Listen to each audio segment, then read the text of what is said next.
Okay.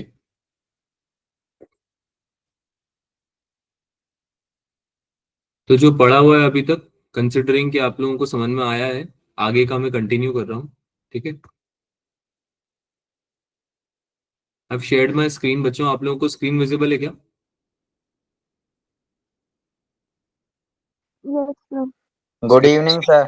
Good evening Dhruv. Screen screen visible है सबको? Yes sir. Yes sir. ठीक है, चलो भाई स्टार्ट करते हैं, फिर कंटिन्यू करते हैं आगे। तो आज इंक्लाइन प्लेन हम पढ़ने वाले हैं। ठीक है। इसके पहले जो भी हमने पढ़ा है वो सब हम यूज भी करेंगे, और आई होप कि आप लोगों ने थोड़ा बहुत रिवीजन किया हो। अगर नहीं किया है तो फिर थोड़ा सा फिर दिक्कत आएगी आगे वाले लेक्चर समझने में, है ना। तो मेक श्योर कि आप रिवीजन करते रहें टाइम टू टाइम। चलिए भाई, इंक्लाइन प्लेन पे समझते हैं। अब इंक्लाइन प्लेन सिलेबस में आप दोनों के ही है, यानी नीट वाले बच्चों के भी है और जेई वाले बच्चों के भी है। जेई में थोड़े क्वेश्चन ज्यादा आते हैं इंक्लाइन प्लेन से। नीट में रिलेटिवली कम आते हैं, लेकिन आ सकते हैं, क्वेश्चंस आए हुए हैं नीट में भी। ठीक है। तो आप लोगों को तो सिलेबस अपना कंप्लीट करना ही है। देखो, नीट वाले बच्चों को मैं एक बार एक छोटी सी बात बता दूं। आप लोगों को मार्क्स मतलब इतने लाने के लिए कि आपकी सीट सिक्योर हो जाए, आपको सिलेबस पूरा कंप्लीट करना पड़ेगा। जेई में क्या है कि अगर थोड़े लेसर इंपॉर्टेंट टॉपिक्स छोड़ भी देंगे बच्चे, तो अधिकतर क्वेश्चंस जो होते हैं, मतलब सारे क्वेश्चंस जो होते हैं वो करने की ऐसा जरूरत भी नहीं पड़ती, क्योंकि बहुत ज्यादा परसेंटेज नहीं चाहिए होती एक अच्छी परसेंटाइल लाने के लिए। 95%, 98%, 90+% मार्क्स लाने की ऐसा जरूरत नहीं पड़ती। 80-85% मार्क्स लाओगे आप, 80% मार्क्स मतलब बहुत अच्छे माने जाते हैं, बहुत ही अच्छे, है ना। तो लेकिन नीट में ऐसा नहीं है। नीट में अगर आपको सीट चाहिए ना, एमबीबीएस करना है आपको, उसकी सीट चाहिए, तो आपको बहुत अच्छे मार्क्स लाने पड़ेंगे। तो उसका और लेकिन क्वेश्चन ज्यादा डिफिकल्ट नहीं आते, जेई में क्वेश्चन अच्छे आते हैं। तो नीट वालों को के लिए सिलेबस के लिए मैं आपको पहले बता दूं, कुछ भी छोड़ के नहीं जाना है ना, कोई भी चीज छोड़ के नहीं जानी है। जेई वाले बच्चे फिर भी अफोर्ड कर सकते हैं कि कोई लेसर इंपॉर्टेंट चीज है और बिल्कुल ही समझ में नहीं आ रही बार बार पढ़ने पे भी, तो आप उसको छोड़ सकते हो, है ना, ज्यादा टाइम अपना वेस्ट मत करो उस पर। लेकिन नीट वालों को सब सब कुछ करके जाना है, क्योंकि कहीं से भी कोई भी इजी क्वेश्चन आ सकता है, और आपके लिए हर क्वेश्चन इंपॉर्टेंट है। ठीक है। आई होप ये पता चल गया सबको, और मतलब पता होगा सबको ऑलरेडी, और आप इस बात को समझते होंगे। चलिए भाई स्टार्ट करते हैं।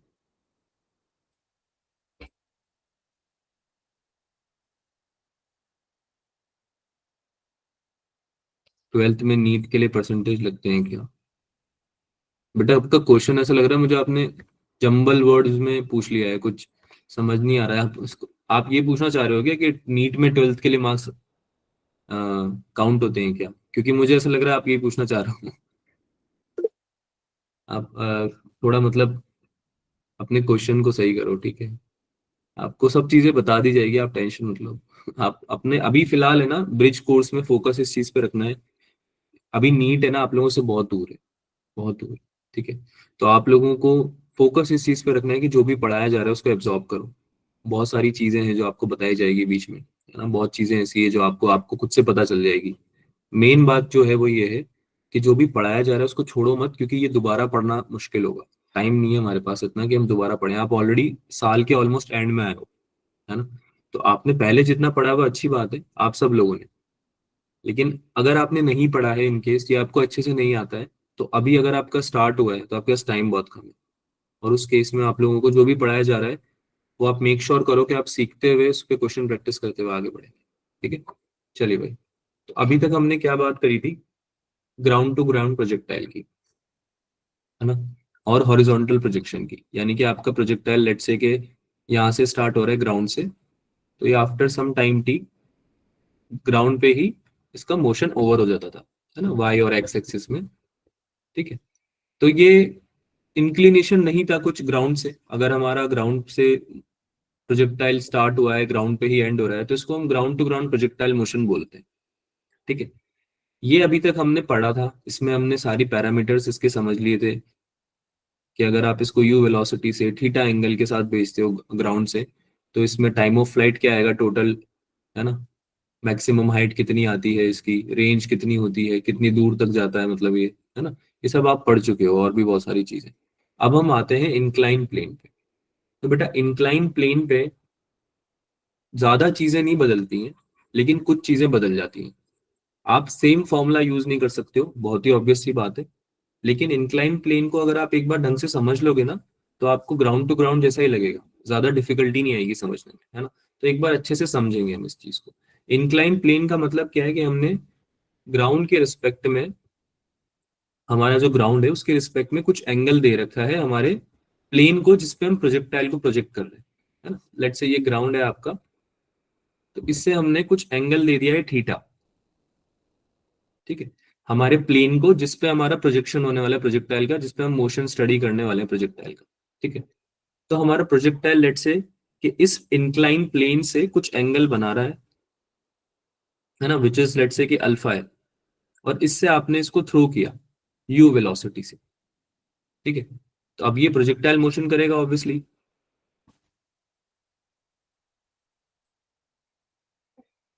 और आपके इंक्लाइन प्लेन पे इसका मोशन खत्म हो जाएगा, है ना, by covering some range R, है ना, लेट से।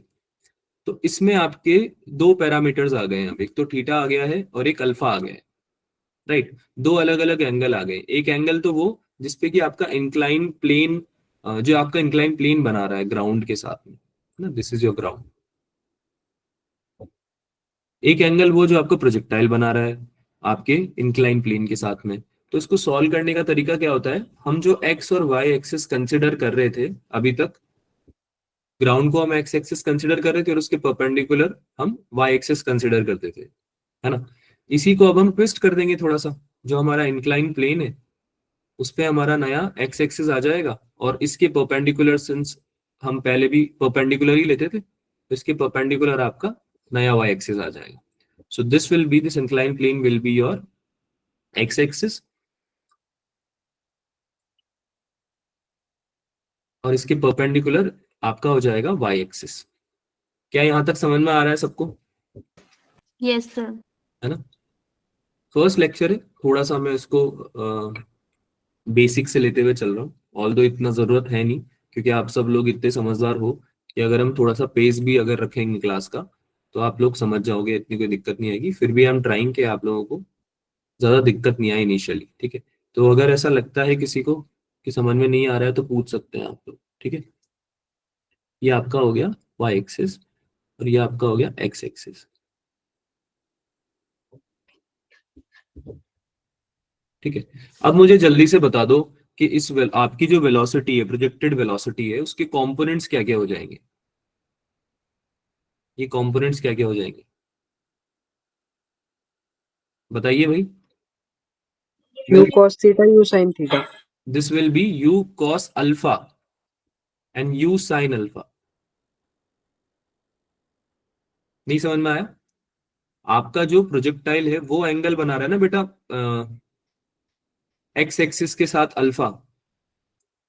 अगर आप इसको ट्विस्ट कर देते हो, इंक्लाइन प्लेन को अगर आप ऐसे घुमा देते हो, है ना, ग्राउंड पे ले आते हो पूरा, तो आपको यही तो दिखेगा कि ये एक्स एक्सिस के साथ अल्फा एंगल बना रहा है, और वाई एक्सिस के साथ 90 माइनस अल्फा बना रहा है। क्या ये दिख रहा है सबको? Yes sir. तो प्रोजेक्टाइल की हॉरिजॉन्टल और वर्टिकल वेलोसिटी बेटा यू कॉस अल्फा और यू साइन अल्फा ही तो होगी। You cos theta, you sine theta लेते थे ना हम पहले ग्राउंड टू ग्राउंड में, है ना। तो उसमें जो थीटा होता था आपका, भाई ग्राउंड टू ग्राउंड में जब आप प्रोजेक्टाइल को थ्रो करते थे, तो उसमें आपका जो थीटा होता था ग्राउंड से लेते थे आप उसको, है ना। एक्स एक्सिस आपका, एक्स एक्सिस ग्राउंड पे ही था पहले, अब आपका ग्राउंड पे नहीं है, अब आपका अलोंग द इंक्लाइन प्लेन है। ये पहला तरीका होता है समझने का कि हमको कैसे डील करना है इंक्लाइन प्लेन के साथ में। बात समझ में आ रही है सबको? Yes sir. चलिए आगे बढ़ते हैं।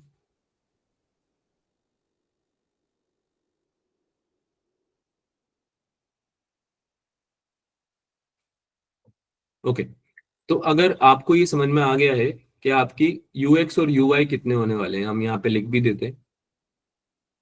U x will be how much, बोलो, u cos alpha, yes sir. And u y will be initial velocity के कंपोनेंट्स हैं, यू साइन अल्फा, है ना। यहां तक समझ में आया सबको? Yes sir. स्क्रीन कैसे जा रही है बार बार? स्क्रीन चली गई है ना फिर से? Yes sir. Please make sure कि आप में से कोई भी अपनी स्क्रीन शेयर करने का ट्राई ना करें। It's a glitch. फिलहाल गूगल इसमें मीट में चल रहा है, गूगल मीटिंग में। अगर आप में से कोई ट्राई कर रहा है, अब तुम बताओगे तो है नहीं कि कौन कर रहा है, बट मत करो क्योंकि आप लोगों की क्लास अफेक्ट होगी इससे, और कुछ नहीं, है ना।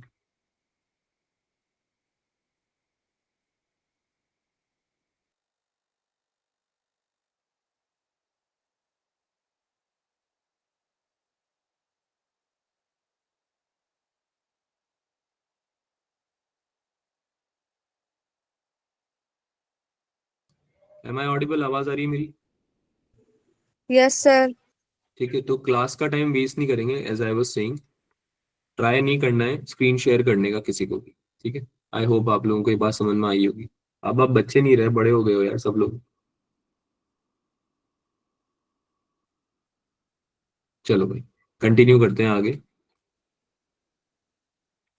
Okay, so we were discussing कि आपका हॉरिजॉन्टल और वर्टिकल कंपोनेंट क्या होगा। हमारे ये कंपोनेंट्स निकालना बड़ी जरूरी है, क्योंकि ये कंपोनेंट ही हमें पैरामीटर्स जो हमारे इंपॉर्टेंट है प्रोजेक्टाइल मोशन में, जो हम जिसके लिए पढ़ते हैं, वो निकालने में हमें हेल्प करते हैं। इसलिए हमने ग्राउंड टू ग्राउंड में भी निकाले ही थे, ठीक है।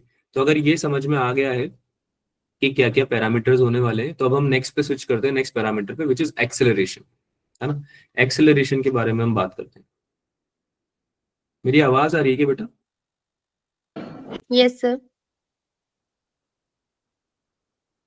ओके, मैं इसको थोड़ा ऊपर की तरफ लिख देता हूँ ताकि हम एक्सेलरेशन लिख पाए। आई थिंक अब नहीं हो रही, चलो कोई नहीं। देखो, हमारी जो एक्सेलरेशन ड्यू टू ग्रेविटी लगती है वो वर्टिकली डाउनवर्ड्स लगती है क्या?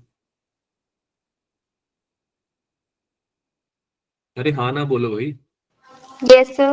है ना। Yes. तो अगर वर्टिकली डाउनवर्ड्स लगती है, तो जैसे मान लो यहाँ पे ये ऐसे लग रही है जी, तो इसके भी कंपोनेंट्स बन जाएंगे क्या अब कुछ?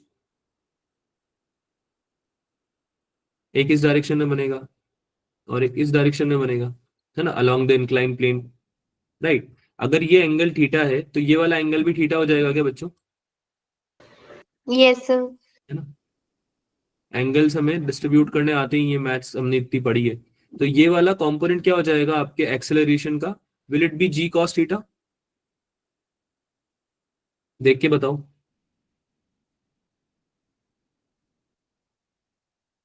अरे कोई भी वेक्टर जब हॉरिजॉन्टल के साथ मान लो बनाता है थीटा एंगल, तो उसका जो कंपोनेंट होता है हॉरिजॉन्टल कंपोनेंट, वो कॉस कंपोनेंट होता है ना। Yes, sir. This is g, then this is g cos theta, है ना। And this is g sine theta. ये सबको पता है ना ये चीजें। तो दिस Yes, sir. थीटा। अगर आप रिस्पॉन्ड नहीं करोगे, सुन लो मेरी बात सुन लो, अगर आप लोग रिस्पॉन्ड नहीं करोगे तो मैं कंसिडर करते हुए कि आपको समझ में आ रहा है, मैं आगे बढ़ता जाऊंगा, ठीक है। मैं क्लास पढ़ाता जाऊंगा, तुम्हें भी मजा नहीं आएगा, बीच में कुछ अगर नहीं आएगा समझ में तो पूछ भी नहीं पाओगे। तुम्हारे को अगर जेन्युइनली समझते हुए पढ़ना है तो आप बीच में अपना रिस्पॉन्स जरूर दें, ठीक है। आप लोग अगर म्यूट रहना चाहते हैं तो आप म्यूट भी रह सकते हैं, कोई दिक्कत नहीं है, लेकिन जब सवाल पूछा जा रहा है तब जवाब जरूर दें, ठीक है। चलिए भैया आगे चलते हैं। अब हमको साइन समझना पड़ेगा। हमने कोऑर्डिनेट सिस्टम पढ़ा हुआ है। Along the x axis, positive x axis और वाई एक्सिस, हम पॉजिटिव लेते हैं चीजों को। अगर इधर जा रही है तो पॉजिटिव हो गई, ऊपर जा रही है तो पॉजिटिव हो गई।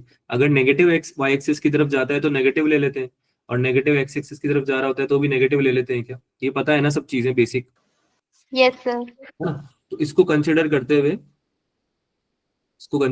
हुए, हम हमारे कंपोनेंट्स लिखने वाले हैं। क्या हो जाएंगे?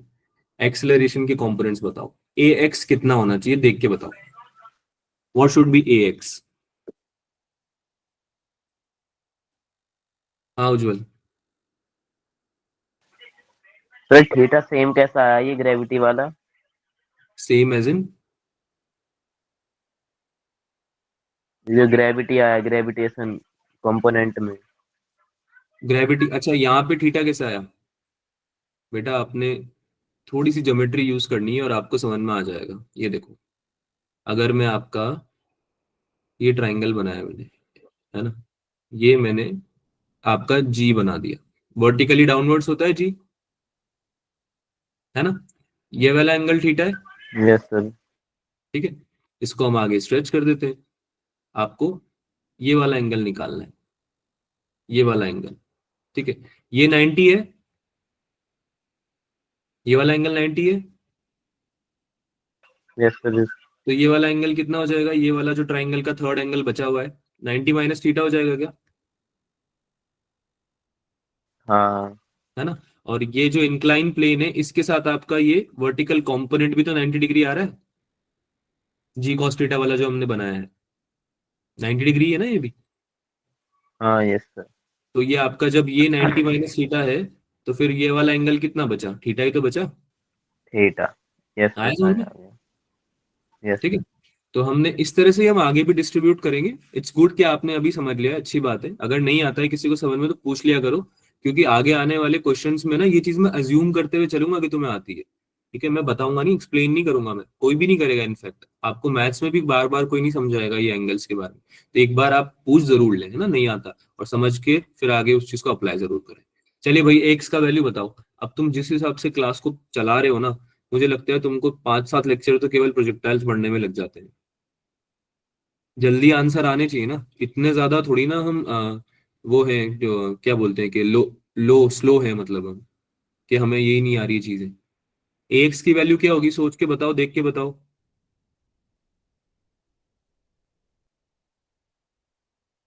बेटा एक दो स्लाइड कंप्लीट होगी स्पीड से क्लास में।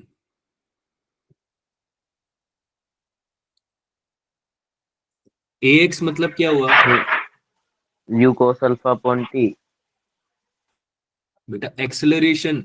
एक्सेलरेशन क्या है आपका, जी है ना। तो आपको जी के कंपोनेंट्स लेने हैं। अब एक्स का मतलब क्या हुआ कि एक्स डायरेक्शन में जी का कंपोनेंट कौन सा आएगा। तो ध्यान से देखो, एक्स एक्सिस पे जी का कंपोनेंट कौन सा आ रहा है, जी साइन थीटा आ रहा है क्या, Yes, sir. Yes sir. तो it will not be g sine theta Aditya, it will be minus g sine theta. क्या आएगा ये, minus g sine theta. Minus लगाने का रीजन समझ में आया सबको, क्योंकि ये नेगेटिव एक्स एक्सिस की तरफ है इसका डायरेक्शन, है ना। पॉजिटिव एक्स एक्सिस की तरफ थोड़ी ना है। बात समझ में आ रही है सबको, रीजन समझ में आ रहा है सबको। Yes, sir. सिमिलरली आपका ए वाई कितना आ जाएगा, माइनस जी कॉस थीटा, Yes, sir. है ना, वाई डायरेक्शन में। भाई ये आपका वाई एक्सिस था, और ये आपका जी कॉस थीटा का या जी का कंपोनेंट था, कॉस कंपोनेंट, है ना। तो ये पॉजिटिव वाई एक्सिस हो गया, तो ये नेगेटिव वाई एक्सिस हो गया, जी कॉस थीटा वाला, है ना। So this will be acceleration in Y direction, and the sine will be negative because ये नेगेटिव एक्स एक्सिस की डायरेक्शन में लाई कर रहा है, ठीक है। आई होप ये क्लियर हुआ होगा अभी तक जो पढ़ा है। Yes sir. हो रहा है सबको, ठीक है। चलो भाई, अब बात करते हैं उन सब कंपोनेंट्स की जो बेसिक चीजें हमने समझ ली हैं। ये चीजें हमें बहुत इजीली समझ में आनी भी चाहिए वैसे, पर हमने अब समझ ली है जैसे भी। और हमें अब उन चीजों के बारे में बात करनी है जिनके ऊपर क्वेश्चंस आते हैं। तो जैसे कि वही हमने ग्राउंड टू ग्राउंड में सीखा था कि इस एंटायर जर्नी में जो टाइम ऑफ फ्लाइट है उसको हम टी बोल देंगे क्या, पूरा जो ओरिजिन से आपका आर डिस्टेंस तक जा रहा है ये, है ना। इसका क्या हो जाएगा भाई, r,0 हो जाएगा कोऑर्डिनेट, है ना। आर मतलब रेंज हो जाएगी इसकी। ये समझ में आती ना ये बातें, लास्ट क्लास में भी, मतलब वो ग्राउंड टू ग्राउंड में भी सीखी थी हमने ये सारी चीजें, Yes, है sir. ना। तो यस सर। सबसे पहले टाइम ऑफ फ्लाइट निकालते हैं। इंक्लाइन प्लेन के लिए टाइम ऑफ फ्लाइट कितना हो जाएगा ये समझते हैं। तो टाइम ऑफ फ्लाइट कितना होता है बच्चों, एंटायर जर्नी में कितना टाइम लगा है, is that right, Yes, sir. है ना। कैसे निकालते थे हम time of flight, basic equation क्या थी इसकी, हम लेते थे टाइम ऑफ फ्लाइट होगा क्या, ये आपका जो इंक्लाइन प्लेन है इस पे जब प्रोजेक्टाइल आपका जाएगा, तो जब ये पूरा जर्नी कवर करेगा उसको टाइम ऑफ फ्लाइट बोलेंगे, है ना। तो इसको कैसे निकालते थे हम आधी जर्नी लेते थे, आधी मतलब यहाँ तक की जिसमें मैक्सिमम हाइट रीच कर जाएगा ये, क्योंकि इस पॉइंट पे हमको फाइनल वेलोसिटी मिल जाती थी। ये जो हाईएस्ट पॉइंट है इस पे फाइनल वेलोसिटी कितनी होगी इस केस में भी, वी वाई इक्वल्स टू 0 हो जाएगा ना। Yes, sir. यस तो सर। वो और ऊंचा नहीं जा पा रहा, प्रोजेक्टाइल का भी एक हाइट होता है ना, वाई डायरेक्शन में और ऊपर क्यों नहीं जा पा रहा वो, क्योंकि उस पॉइंट पे वर्टिकल वेलोसिटी 0 हो गई है ना। तो अब वो नीचे आना चालू करेगा, राइट। तो वर्टिकल वेलोसिटी 0 हो जाती है, इसलिए उस पॉइंट को कंसिडर करते हैं। और उस पॉइंट, वो पॉइंट क्या होता है आपका, सिमेट्रिकली आधी डिस्टेंस होती है ना, आधी जर्नी होती है मतलब। यानी कि जितना टाइम आपको लगेगा यहाँ तक पहुंचने में उतना ही टाइम वहां से नीचे उतरने में लगेगा, है ना, ड्यू टू सिमेट्री। तो आप टाइम ऑफ फ्लाइट इस तरह से लगाते हो। तो आप कौन सी इक्वेशन यूज करते हो, वी वाई, सिंस आपको वर्टिकल कंपोनेंट ऑफ वेलोसिटी लेके जा रहा है ऊपर, है ना, तो आप क्या लगाते हो, v y equals to u y, आगे minus a y, plus a y. अच्छा। है ना। आपका यहाँ पे जो y का कंपोनेंट है वो नेगेटिव है, तो v equals to u minus a t लिख देते हैं यहाँ पे, है ना। अब आप यहाँ पे माइनस लिख रहे हो तो फिर आप ए वाई को डायरेक्टली जी कॉस थीटा लिख सकते हो, या तो आप प्लस ए टी लिखो, समझ रहे हो ना मैं क्या बोल रहा हूँ, या तो आप प्लस ए टी लिखो और फिर आप a को माइनस जी कॉस थीटा लिख दो, या फिर आप माइनस ए टी लिख रहे हो तो फिर a को जो आप डायरेक्टली जी कॉस थीटा लिख सकते हो। ये बात समझ में आ रही है सबको, Yes, sir. है ना। So Yes, this sir. Will come out as time will be equals to कितना हो जाएगा, u y upon g cos theta हो जाएगा क्या, देख के बताओ यही आ रहा है क्या टाइम। अच्छा ये टाइम कौन सा है, आधी जर्नी का, दिस इज हाफ जर्नी, क्योंकि आप इसमें वी वाई को जीरो करोगे ना। ये बात समझ में आ रही है सबको, this is not time of flight, this is T1, Yes, sir. This is T1, this is not time of flight, ठीक है। अब इसी को आप क्या कर दोगे, time of flight will be equals to 2T1, है ना। तो कितना आंसर आ जाएगा टाइम ऑफ फ्लाइट का, 2u upon g cos theta. क्या फॉर्मूला बन जाएगा इसका, time of flight will be equals to 2u sine alpha upon g cos theta. This is the formula for your time of flight. क्या ये समझ में आया सबको, Yes, sir. पक्की बात। Yes, sir. जल्दी जल्दी बताएंगे भाई, इतना टाइम नहीं लगा सकते हम एक ही टॉपिक पे, है ना। चलो भाई नेक्स्ट टॉपिक, नेक्स्ट पॉइंटर निकालते हैं, आपका नेक्स्ट पैरामीटर निकालते हैं विच इज मैक्सिमम हाइट। अब मैक्सिमम हाइट के लिए क्या करते थे, याद है क्या किसी को,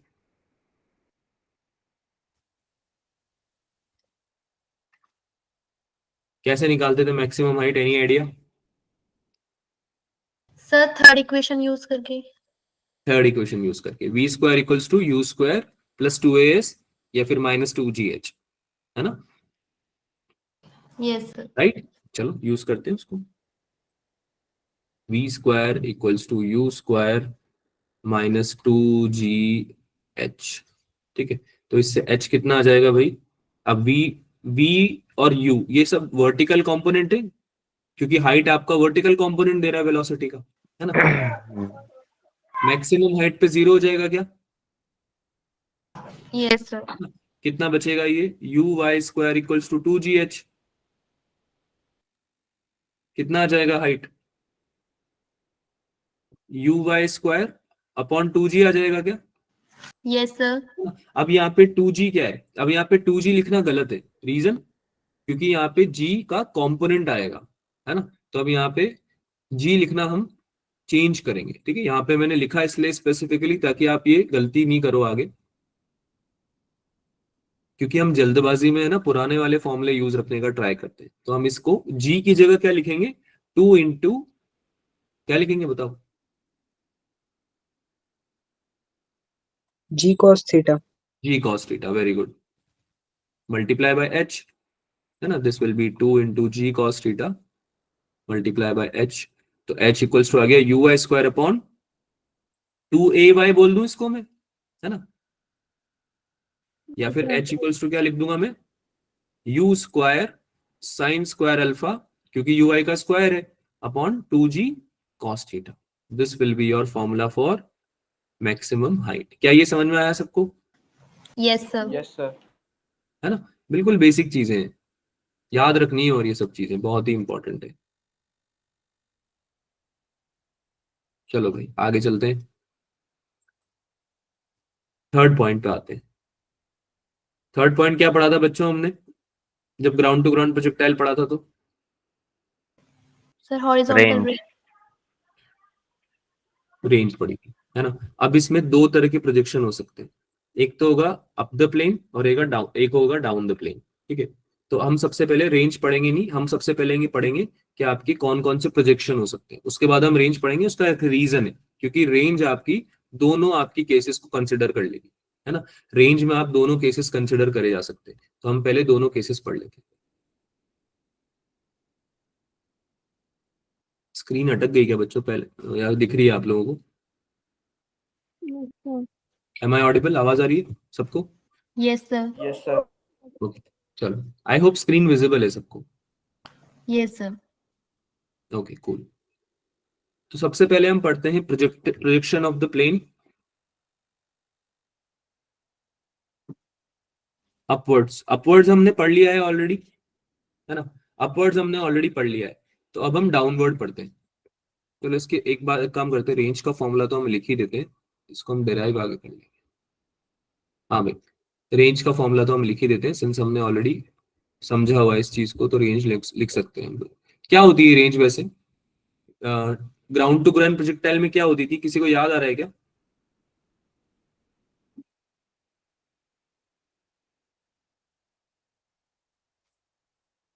मेरी आवाज आ रही है सबको? एम आई ऑडिबल बच्चों? Yes, sir. रेंज क्या होती थी ग्राउंड टू ग्राउंड का, तो बताओ। ये वाला थोड़ी हॉरिजॉन्टल डिस्प्लेसमेंट होती थी। हॉरिजॉन्टल डिस्प्लेसमेंट होती थी, पर निकालते कैसे थे उसको? क्या स्टेप होता था उसको निकालने का? किसी को नहीं पता?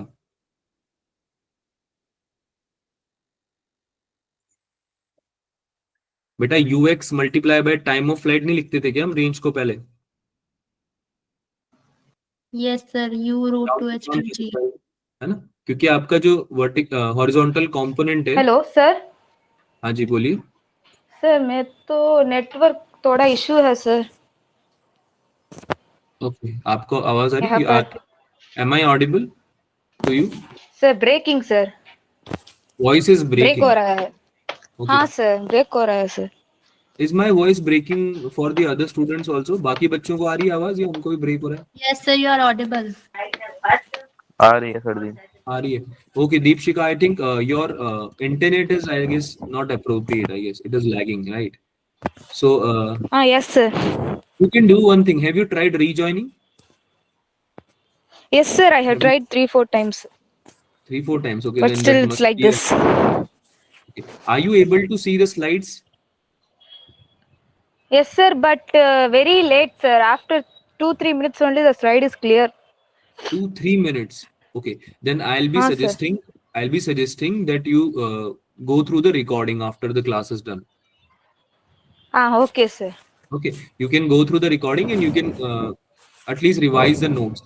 Okay, that would do. Okay, You'll be sir. able to understand through them. Right? It is not that difficult, Deepshika. You'll understand through recordings. Okay. Okay sir. Okay sir. Thank When you your sir. network, okay, Deepshika. When your network is fine, you can rejoin. Okay sir. Okay. बाकी बच्चे इधर देखेंगे भाई. So we have two components of velocity, ux and uy. But हमारी जो range होती है उसको डिटरमाइन हमारा ux करता है, क्योंकि ux का मतलब क्या है? वो हॉरिजॉन्टल कंपोनेंट ऑफ वेलोसिटी, यानी हॉरिजॉन्टल डायरेक्शन में कौन लेके जा रहा है ना? राइट साइड कौन लेके जा रहा है तुम्हारी ऑब्जेक्ट को, या बॉल तुमने जो फेंक रहे हो तुम उसको? हॉरिजॉन्टल कंपोनेंट लेके जा रहा है ना? तो Yes, कौन sir. तो एक्स डायरेक्शन में कितना दूर तक तुम्हारी बॉल जाके गिरेगी जब तुम ऐसे खड़े हो, है ना? ग्राउंड टू ग्राउंड प्रोजेक्टाइल तुम अभी प्रैक्टिस कर रहे हो, तुम ऐसे फेंक रहे हो बॉल को, तो कितनी दूर जाके गिरेगी वो हॉरिजॉन्टल वेलोसिटी डिसाइड करेगी, हॉरिजॉन्टल कंपोनेंट डिसाइड करेगा, है ना? तो तुम इसलिए हॉरिजॉन्टल कंपोनेंट ले लेते थे वेलोसिटी का और मल्टीप्लाई कर देते टाइम से, क्योंकि क्या होता है भाई, speed equals to distance upon time, तो distance equals to speed into time हो जाता था। Is that right? Yes, sir. Yes, sir. है ना? लेकिन यहाँ पे ये चीज अप्लाई नहीं कर सकते हैं। ये आपको मैंने समझाने के लिए बताया कि आप लोग पहले क्या करते थे, ux मल्टीप्लाई बाय टी आप यूज करते थे, यहाँ पे आप सेम चीज यूज नहीं कर पाओगे। रीजन क्या है उसका? बिकॉज एक्स एक्सिस में भी एक्सेलरेशन है। हाँ वेरी गुड, बिकॉज पहले आपका एक्स एक्सिस पे एक्सेलरेशन 0 था, है ना? ax की वैल्यू कितनी लेते थे हम लोग? पहले 0 लेते थे ग्राउंड टू ग्राउंड में, Yes, sir. Yes, sir. X direction में कोई एक्सेलरेशन ही नहीं था। लेकिन सिंस आपने अपना हॉरिजॉन्टल या ग्राउंड या एक्स एक्सिस अब इंक्लाइन कर दिया है किसी एंगल पे, तो अब ग्रेविटी का एक कंपोनेंट आपको क्या कर रहा है? एक्सेलरेट करवा रहा है, या तो डी एक्सेलरेट कर रहा है या एक्सेलरेट करवा रहेगा। It will be depending upon कि आपने इंक्लाइन प्लेन को कैसे रखा है ना? आप अप टू द प्लेन फेंक रहे हो या डाउन द प्लेन फेंक रहे हो, उस पर डिपेंड कर जाएगा, लेकिन ग्रेविटी का असर जरूर आएगा, है ना? जी का कोई ना कोई कंपोनेंट कंट्रीब्यूट जरूर करेगा एक्सेलरेशन, है ना? तो as we can see in this diagram, क्या आप लोगों को दिख रहा है कौन सा कंपोनेंट कंट्रीब्यूट कर रहा है? G sin theta. जी साइन थीटा। बहुत बढ़िया। तो अब हम रेंज का फॉर्मूला क्या लिखेंगे बेटा? This will be coming out as u into क्या हो जाएगा, कॉस अल्फा। अरे इसमें ये लगाएंगे ना बेटा formula, s equals to ut plus half a t square. Yes, sir. Formula तो ये यूज करेंगे ना हम हॉरिजॉन्टल डिस्प्लेसमेंट निकालने के लिए। तो u की जगह क्या आ जाएगा, ux आ जाएगा क्या, Yes, है sir. ना? x डायरेक्शन में जा रहे हैं तो u cos अल्फा आ जाएगा, है ना? इसको ux लिख देता हूं मैं, अगले वाली लाइन में लिख दूंगा अगर समझ में नहीं आ रहा तो। This will be ux, range निकाल रहे हैं ना हम,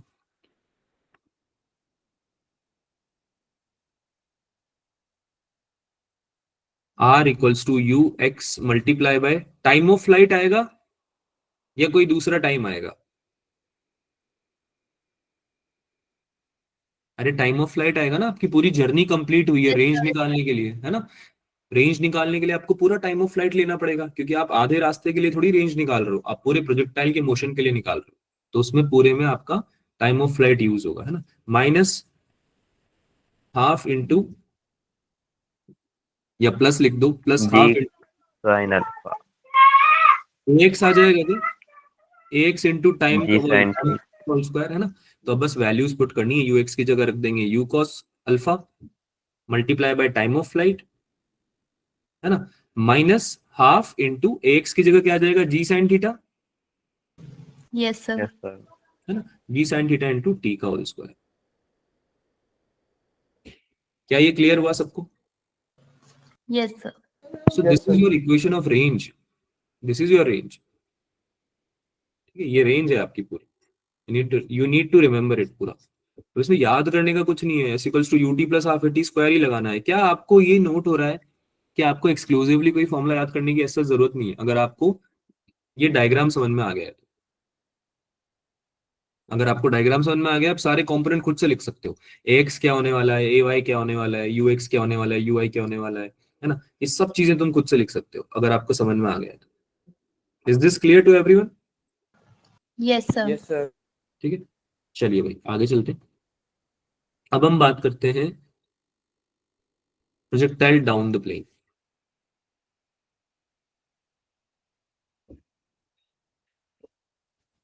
भाई ऊपर की तरफ तो देख लिया क्या हो रहा है ना? एक बार नीचे भी देख लेते हैं, क्योंकि दोनों तरह से क्वेश्चन आ सकते हैं। अप टू द प्लेन पे भी आ सकते हैं क्वेश्चन, और डाउन द प्लेन पे भी क्वेश्चन आ सकते हैं, ठीक है? इसका डायग्राम बनाते हैं पहले तो। ये आपका ग्राउंड है कुछ, ग्राउंड इंक्लाइन, इंक्लाइन लग रहा है थोड़ा सा, इसको हॉरिजॉन्टल बनाते हैं।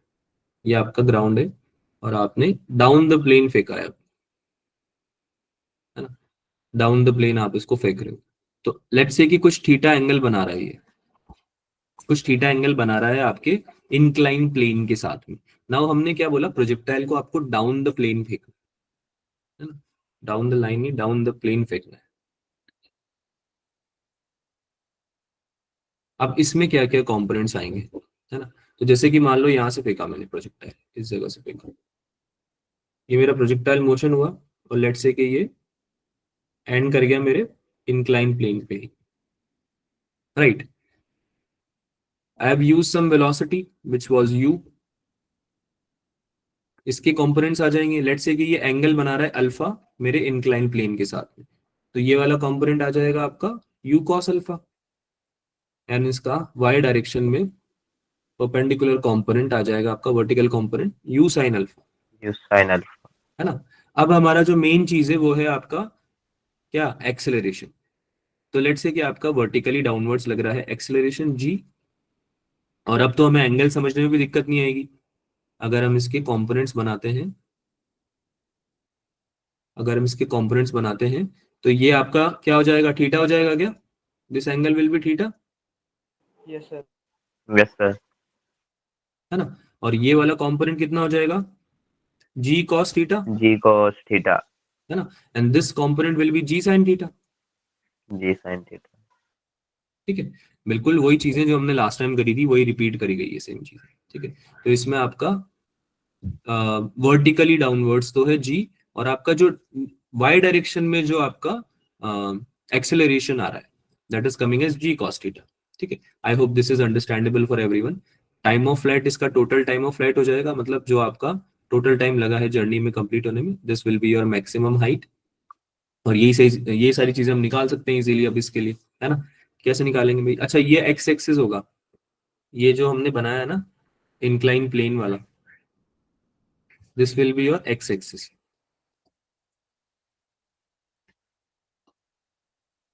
ठीक है, और वर्टिकल डायरेक्शन में क्या हो जाएगा भाई?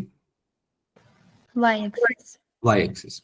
ठीक है, अब मुझे बताओ, तुम लोग मुझे बता सकते हो क्या सारी पैरामीटर्स जो हम निकालते थे, जैसे कि टाइम ऑफ फ्लाइट निकाल सकते हैं क्या हम इसका?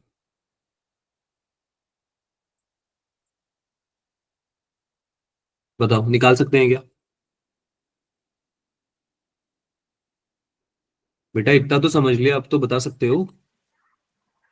नहीं? पहली क्वेश्चन से दिमाग लगाओ, क्या क्या चेंजेस आ रहे हैं? ऐसे कुछ चेंजेस आए हैं क्या? ऊपर की तरफ जा रहे थे, अब नीचे की तरफ आ रहे हैं, तो कुछ चेंजेस आए हैं क्या? टाइम ऑफ फ्लाइट में कुछ चेंजेस आने चाहिए क्या? और आने चाहिए तो क्या आने चाहिए? What should be the time of flight for you in down the plane?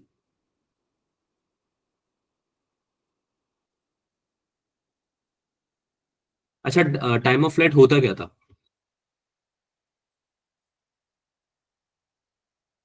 ऊपर की तरफ क्या निकालते थे? यहाँ पे हम जब लिखते थे ऊपर की तरफ, तो क्या निकालते थे?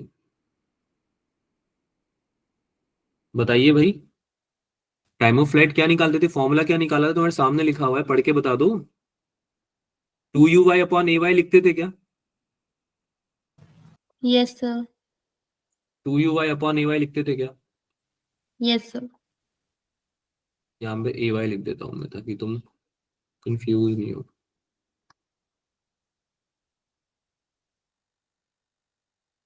ay, ठीक है। हाँ भाई, 2u/a/y लिख देते हैं हम लोग। तो ये ay क्या होता था?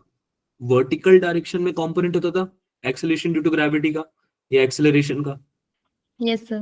है ना। तो अभी भी तो तुम्हारा वर्टिकल कंपोनेंट ही आएगा इसमें भी, तो डाउन द प्लेन में भी तो वर्टिकल कंपोनेंट ही तो रिस्पॉन्सिबल होगा टाइम ऑफ फ्लाइट के लिए।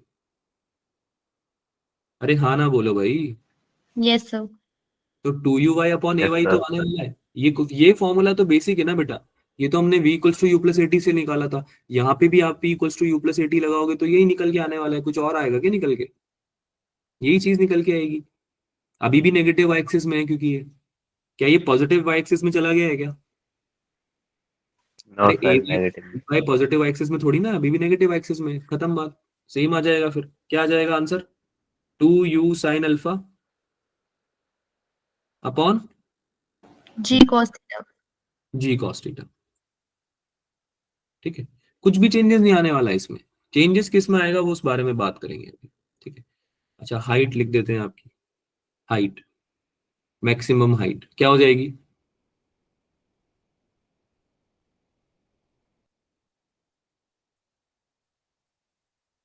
बताइए भाई, हाइट का फॉर्मूला क्या होना चाहिए? Uy square upon 2G cos theta. uy² upon 2ay, वही सेम ही होने वाला है क्या?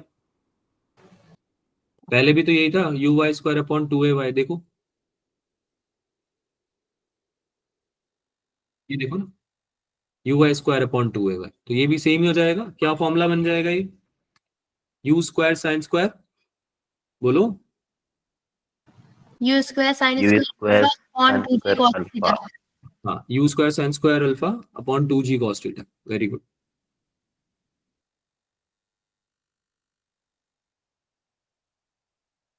ठीक है, it will be as same as for the upward incline plane, है ना।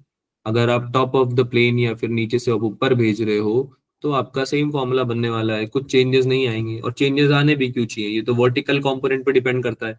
वर्टिकल कंपोनेंट तो आप समझ ही चुके हो कि आपका नेगेटिव रहने वाला था, उसमें भी इसमें भी रह रहा है ना। तो सेम फॉर्मूला में जब हम पुट करेंगे वही चीजें जो हम लास्ट टाइम कर रहे थे, तो यही आंसर निकल के आने वाला है। Now let's discuss what will be the range. Range क्या होगी? बता सकते हो?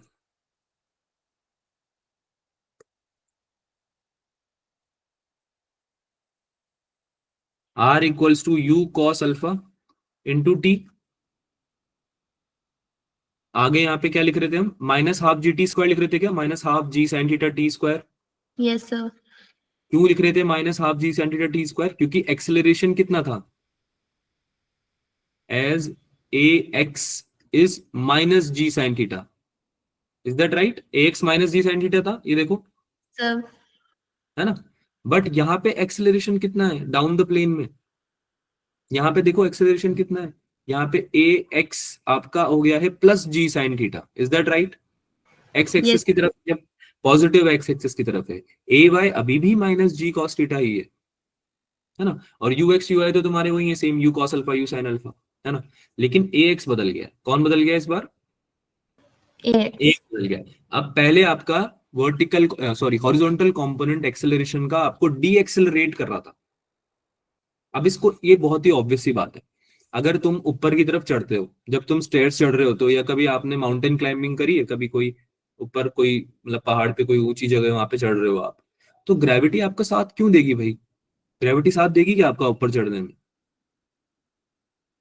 No, सोचने sir. की बात है ना। एक्सीलरेशन ड्यू टू ग्रेविटी क्यों साथ देगा आपका, क्योंकि वो तो डाउनवर्ड एक्ट करता है, डाउनवर्ड एक्ट करता है, आप ऊपर जाना चाहते हो, आप अगेंस्ट द ग्रेविटी जाना चाहते हो, obviously it will not B contributing you, आपको डीएक्सेलरेट ही करेगा वो। लेकिन जब आप ऊपर से नीचे आते हो तो थोड़ा आसान होता है ना, नीचे की तरफ आना थोड़ा रिलेटिवली आसान होता है ना, और तेज भी आ सकते हो आप, क्यों, क्योंकि ग्रेविटी कंट्रीब्यूट कर रही होती है, acceleration due to gravity always contributes when you move from top to bottom, है ना।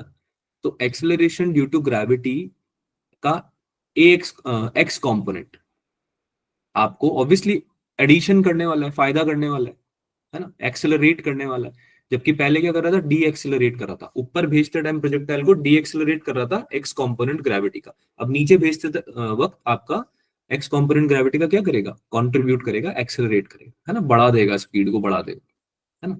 तो यहाँ पे प्लस लिखेंगे हम, half g sine theta into capital t का होल स्क्वायर। क्या ये समझ में आया फॉर्मूला सबको, यस सर। Yes, sir.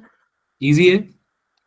देखो मैं बिल्कुल बेसिक से इसलिए पढ़ा रहा हूँ ताकि तुम्हारे फंडामेंटल्स अगर स्ट्रांग हो जाएंगे ना, तो आगे तुम क्वेश्चंस हैंडल कर पाओगे, क्योंकि कॉन्सेप्चुअली स्ट्रांग होना जरूरी है, भले ही इजी चीज हो लेकिन इत्मीनान से पढ़नी चाहिए ताकि आपको समझ में आ जाए सब चीजें, है ना। अगर आप बिल्कुल शांति से पढ़ोगे तो आपको कॉन्सेप्ट क्लियर समझ में आएंगे, फिर आप क्वेश्चन डिफिकल्ट से डिफिकल्ट भी हैंडल कर पाओगे, ठीक है।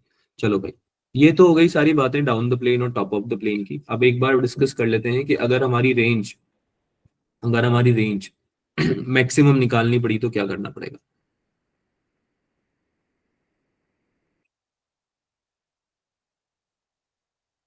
मैक्सिमम रेंज ऑफ प्रोजेक्टाइल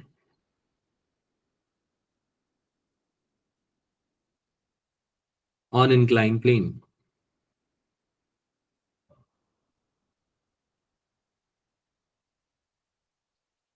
किसी भी चीज का मैक्सिमम कैसे निकालते हैं, मैक्सिमम या मिनिमम, क्या था हमारा रेंज, क्या था, यू एक्स इंटू टी, है ना, plus minus depending upon the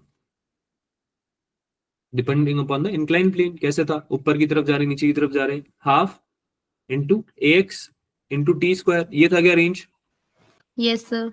है ना। यस अब सर। इसमें तुम्हारा एक्सेलरेशन तो ए एक्स तो तुम्हारा plus minus g sine theta है ना, और आपका इंक्लाइन प्लेन तो फिक्स है ना, इंक्लाइन प्लेन को आप चेंज नहीं कर रहे, थीटा आपका फिक्स है। अगर आप चेंज करोगे तो फिर आपको थीटा भी कंसिडर करना है, पर अभी हम बात कर रहे हैं कि इंक्लाइन प्लेन आपका चेंज नहीं हो रहा है, लेट्स से। लेकिन इंक्लाइन प्लेन अगर आपका चेंज नहीं हो रहा है तो क्या चेंज हो रहा है, आपका चेंज हो रहा है अल्फा। क्या चेंज हो रहा है, अल्फा। मैक्सिमम रेंज निकालने के लिए हम अल्फा को वेरी करते थे क्या, याद करो ग्राउंड टू ग्राउंड प्रोजेक्टाइल में जो हमारा एंगल ऑफ प्रोजेक्शन होता था थीटा, उसको हम क्या रखते थे, 45 डिग्री रखते थे आर मैक्स निकालने के लिए, याद आ रहा है। Yes, yes sir. सर। तो यानी थीटा को चेंज कर रहे हैं, थीटा 30 डिग्री होगा तो आर मैक्स नहीं आएगा, थीटा 45 होगा तो बड़ा आ जाएगा। तो यहाँ पे हमको अल्फा को चेंज करना है, यानी कि हमारा आर जो है वो फंक्शन है किसका, अल्फा का। ये समझ में आई बात, Yes, yes sir. Sir. Alpha पे डिपेंडेंट है वो, अल्फा जैसे जैसे चेंज होगा वैसे वैसे रेंज में चेंज आएगा। तो आपको क्या करना पड़ेगा भाई, in order to find the maximum, d r by d alpha क्या करना पड़ेगा, जीरो करना पड़ेगा। अरे बेटा याद आ रहा है ना, y equals to f x अगर यस होता सर। है तो तो dy by d x zero कर देते थे ना, मैक्सिमम निकालने के लिए या मिनिमम निकालने के लिए। Yes, sir. स्लोप चेंज होता है, मैंने बताया भी था रीजन एक क्यों निकालते हैं dy by d x zero, ठीक है। तो d r by d alpha equals to zero आपको करना पड़ेगा। अब इस इक्वेशन में आप d r by d alpha निकालोगे तो अच्छा खासा बड़ा एक्सप्रेशन बन जाएगा, which is not required as such. आप होमवर्क में जरूर डेरिवेशन कर सकते हो, just to practice your differentiation मतलब स्किल्स, कि आपको कितना अच्छा डिफरेंशिएशन आता है, तो आप उसको जरूर करें होमवर्क में। बट यहाँ पे मैं आपके लिए रिजल्ट्स लिख देता हूँ। तो मैक्सिमम रेंज जो आएगी आपकी along incline plane,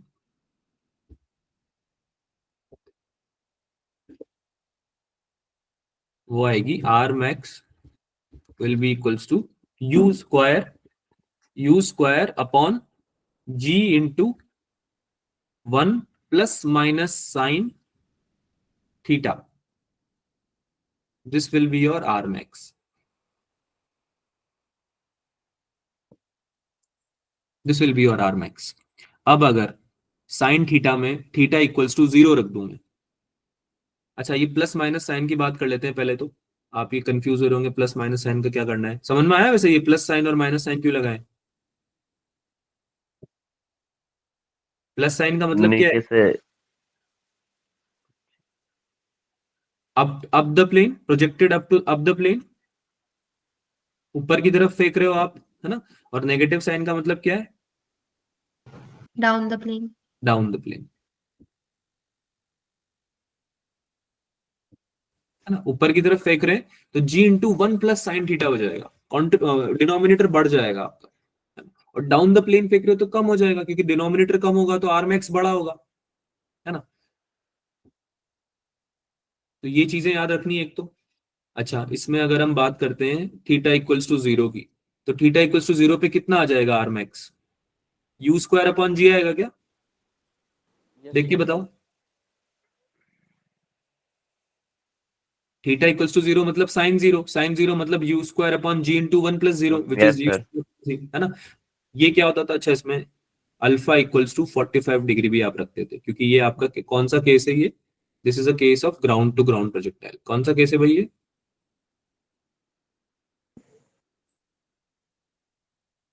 ground to ground projectile का, ठीक है। ग्राउंड टू ग्राउंड प्रोजेक्टाइल के केस में आपका आर मैक्स आ जाएगा यू स्क्वायर अपॉन जी। तो आप ध्यान से देखें तो समझ जाएंगे कि ये इसी का एक फॉर्म है ना, इसी का एक डिराइव्ड फॉर्म है।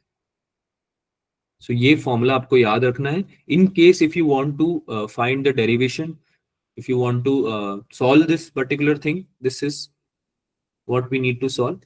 तो आप इसको घर पे एज अ होमवर्क जरूर सॉल्व कर सकते हैं।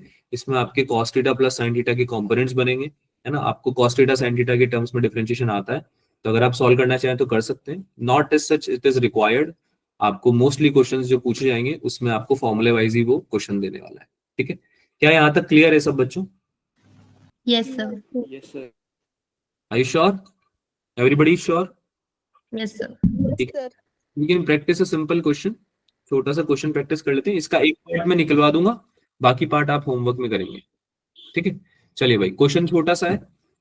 Projectile is fired with 20 metre per second from bottom of an inclined plane of inclination 37 degree at an angle of 37 degree with horizontal, ठीक है। हॉरिजॉन्टल से ग्राउंड से भी 37 डिग्री है आपका इंक्लाइन प्लेन, और इंक्लाइन प्लेन से भी प्रोजेक्टाइल जो है 37 डिग्री बना रहा है। आपको निकालना है टाइम ऑफ फ्लाइट। करो भाई, ट्राई करो।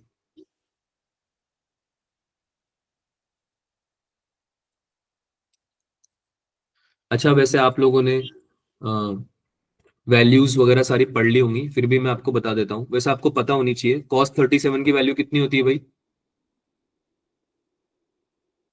cos 37 sin 37 की वैल्यू पता है सबको या नहीं पता है।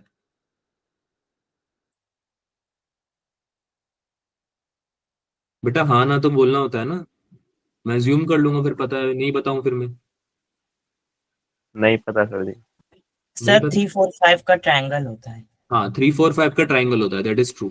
3 4 5 के ट्राइंगल में एंगल कौन कौन से होते हैं ये पता होना चाहिए। तो जैसे कि लेट्स से कि ये आपका ट्राइंगल है, दिस इज योर ट्राइंगल, ठीक है। तो इसमें आपको ये चीज ध्यान रखनी है कि 4 वाली साइड की तरफ 37 होता है ना। जैसे कि मान लो इसको मैं 37 डिग्री बना रहा हूं, तो ये हो जाएगा 4, 3 और ये 5 हो जाएगा, है ना। ये बस याद रखना 4 वाली साइड 37 होता है, क्योंकि ये दूसरी साइड आपका कितना एंगल बचेगा, ये तो 90 है, ये वाला एंगल कितना बचेगा, 53 बचेगा क्या ये? अरे हाँ Yes, ना Yes, sir. sir. बोलो, है ना। तो इससे आप आराम से निकाल सकते हो। आप cos 37 sin 37, cos 37 कितना हो जाएगा, मैं यहाँ लिख भी देता हूँ। cos 37 will be how much, 4/5, Yes, sir. Yes, sir. है ना। और sin 37 कितना हो जाएगा, 3/5, Yes, sir. ठीक है। इनको आप यूज करें और आंसर बताएं भाई जल्दी। फर्स्ट वाला सॉल्व करना है, बाकी आप you can take as a homework, but first वाला आपको यही सॉल्व करना है। टाइम ऑफ फ्लाइट फॉर्मूला मैंने बता दिया है सबको क्या होता है, सॉल्व होना चाहिए।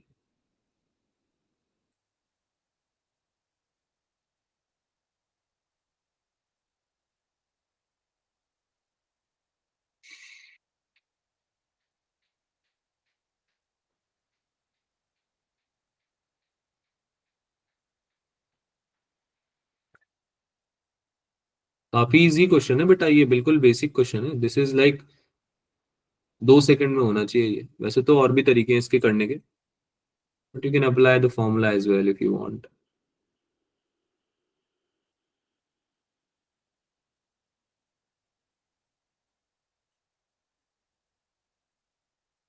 हाँ उज्जवल, आप हाँ के सर पहले। मैक्सिमम रेंज में अल्फा 45 डिग्री होना चाहिए ना? मैक्सिमम रेंज में alpha 45 ground to ground projectile में होता था। ग्राउंड टू ग्राउंड और हम प्रोजेक्टाइल, इंक्लाइन में? इंक्लाइन में आपने dr/d थीटा जीरो करना ही पड़ेगा आपको, dr/d अल्फा सॉरी, आपको वो जीरो करके ही निकालना पड़ेगा, या ओके सर। ठीक है।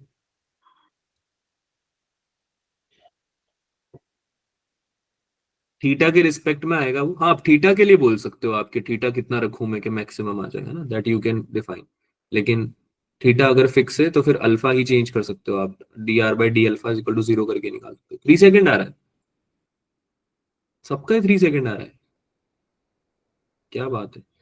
अच्छा, आगे वाले बात, आगे वाले भी सॉल्व कर सकते हो। आगे वाले जिसका ये आ गया है ना फर्स्ट वाला टाइम ऑफ फ्लाइट, वो आगे वाले सॉल्व करो, है ना? जिसका ये आ गया टाइम ऑफ फ्लाइट वो आगे वाले सॉल्व करो भाई। तो इसमें हम पहले तो यू के कंपोनेंट्स निकाल लेते हैं। इनिशियल वेलोसिटी के 20 मीटर पर सेकंड की स्पीड दे रखी है ना। तो कॉस और साइन कंपोनेंट कितने कितने हो जाएंगे भाई, 20 इंटू 4/5। समझ में आ रहा है सबको? यू कॉस 37 कितना हो जाएगा, 20 into 4/5, this will be 16 metre per second. और यू साइन अल्फा कितना हो जाएगा, u sine 37 which will be 20 into 3/5, this will become कितना, 12 मीटर पर सेकेंड। तो हॉरिजॉन्टल और वर्टिकल कंपोनेंट्स तो निकल गए, 16 और 12। अरे समझ में आ रहा है नहीं, हाँ ना नहीं बोलो तुम लोग। चलो यस कुछ सर। आंसर दे दिया है तो मैं अज्यूम कर रहा हूँ कि समझ में ये तो बेसिक चीजें तो आई गई होंगी। फिर भी अगर नहीं आई है तो उनके लिए मैं समझा चुका हूँ। ये आपका 16 हो जाएगा हॉरिजॉन्टल कंपोनेंट वेलोसिटी का, and this vertical component will be 12 metre per second, ठीक है। इसके बाद आप एक्सेलरेशन के कंपोनेंट्स भी निकाल सकते हो, जी कॉस 37 और जी साइन 37, क्योंकि थीटा भी 37 है ना। तो जी कॉस 37 कितना आ जाएगा,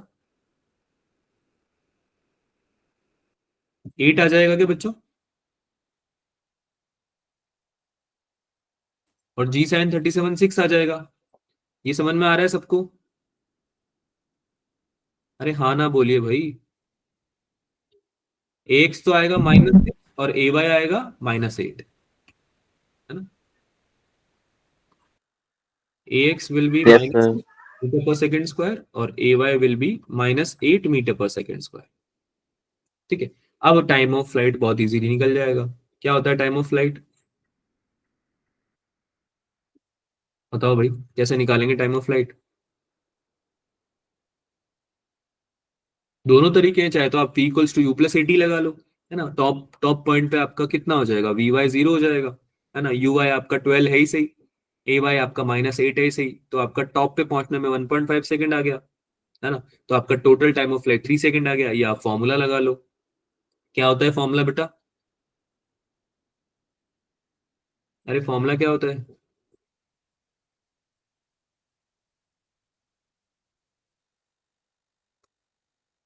तुम लोग लगता है डिजर्व नहीं करते, चलो छोड़ो कोई बात नहीं, मैं ही बता देता हूँ। टाइम ऑफ फ्लाइट निकालने के दो तरीके हैं। पहला तरीका हमने क्या यूज किया कि हम v equals to u plus a t लगा रहे हैं, है ना। तो इसमें हम वी वाई और यू वाई ले रहे हैं और ए वाई ले रहे हैं, है ना। तो ये आपका t जो है वो टॉप पॉइंट पे पहुंचने का है, जहाँ पे आपका वी वाई 0 हो जाता है, ये 0 हो जाता है। तो ये आपका बन जाएगा 0 इक्वल्स टू यू वाई की वैल्यू हमने अभी अभी निकाली है, कितनी आ रही है, 12 आ रही है। तो 12 आ जाएगा ये यू वाई, है ना। ए वाई की वैल्यू हमने अभी निकाली -8 आ रही है, तो -8 इंटू टी। तो आपका टी का वैल्यू कितना आ जाएगा, दिस विल बी 1.5 सेकेंड। ये टॉप पे पहुंचने की स्पीड है फॉर टॉप। तो आपका टोटल टाइम ऑफ फ्लाइट कितना आ जाएगा, 2 times t. T equals to 2 times t, है ना। टॉप से वापस नीचे आने की भी सेम स्पीड हो जाएगी, which will be 2 into 1.5 which will be equals to 3 second. ठीक है, ये आपका टाइम ऑफ फ्लाइट आ जाएगा। बाकी के सारे आप जो भी चीजें हैं वो आप प्रैक्टिस कर सकते हैं घर पे भी, और बता सकते हैं मुझे क्या आंसर आ रहा है। ठीक है, वैसे तुम में से कुछ लोगों ने बता दिया है, पर सिंस तुम लोग रिप्लाई नहीं कर रहे हो तो मुझे ज़्यादा इंटरेस्ट है नहीं तुम लोगों को बताने में। अगर आप लोग रिप्लाई करोगे तो मैं बता भी दूंगा, पर ठीक है कोई ना, घर से करके ले आना। 9 मीटर के अराउंड शायद आपका आ रहा होगा आंसर, है ना। 21 मीटर और 9 मीटर क्रॉस चेक कर लेना बाकी। ठीक है, this is one question which I am giving in homework. हमारा नेक्स्ट क्लास में अगर हम सेम चीज पढ़ते हैं तो हम ये होमवर्क का क्वेश्चन भी डिस्कस कर लेंगे। तब तक आप प्रैक्टिस करो, काइनेमेटिक्स का जो भी डीपीपी है उसको कंप्लीट कर लो। और अगर नेक्स्ट क्लास में हमारे बैचेस अलग हो गए तो हम will be starting with NLM. ठीक है, otherwise most probably will be starting with either new chapter और will be discussing some different questions, है ना, जो हमारे सब्जेक्ट मतलब एग्जाम से रिलेटेड होंगे डायरेक्टली, है ना, प्रीवियस ईयर क्वेश्चंस। ठीक है, चलो भाई मिलते हैं अगली क्लास में। Bye bye everyone. Okay.